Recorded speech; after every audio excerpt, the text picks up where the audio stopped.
நீங்கள் பார்த்து கொண்டிருப்பது நியூஸ் 21 செய்திகள். தமிழ்நாடு செய்திகளை உடனுக்குடன் தெரிந்து கொள்ள நியூஸ் 21 செய்திகளை பாருங்கள். மானாமதுரையில் அதிமுகவினர் சார்பில் கண்டன ஆர்ப்பாட்டம்.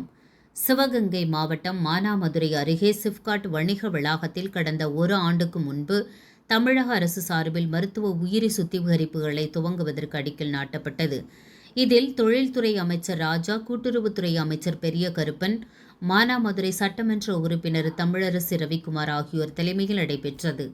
இதற்கு பொதுமக்கள் அப்பொழுதிலிருந்தே எதிர்ப்பு தெரிவித்து வந்த நிலையில் கடந்த 16ஆம் தேதி அன்று கடையடைப்பு போராட்டம் நடைபெற்றது. இதில் அரசு அதிகாரிகள் பேச்சுவார்த்தை நடத்தி 2 மாத காலம் அவகாசம் கேட்டுக்கொண்டதன் அடிப்படையில் பொதுமக்கள் போராட்டத்தை கைவிட்டு கலைந்து சென்றனர். இந்நிலையில் தமிழ்நாடு எதிர்க்கட்சித் தலைவர் எடப்பாடி பழனிசாமி அறிவிப்பின் பேரில் அதிமுகவினர் கண்டன ஆர்ப்பாட்டம் நடத்தினர்.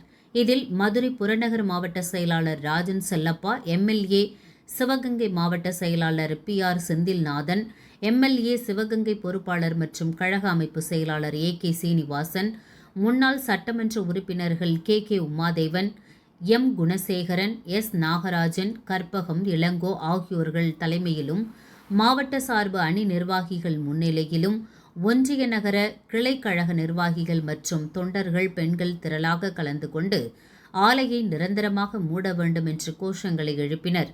இந்நிலை நீடித்தால் மீண்டும் மிகப்பெரிய போராட்டங்களை கையில் எடுக்கும் சூழ்நிலை உருவாகும் என்றும், சட்ட ஒழுங்கு பிரச்சினை ஏற்படாதவாறு இந்த ஆலையை நிரந்தரமாக மூட வேண்டும் என்றும் கோரிக்கை வைத்தனர்.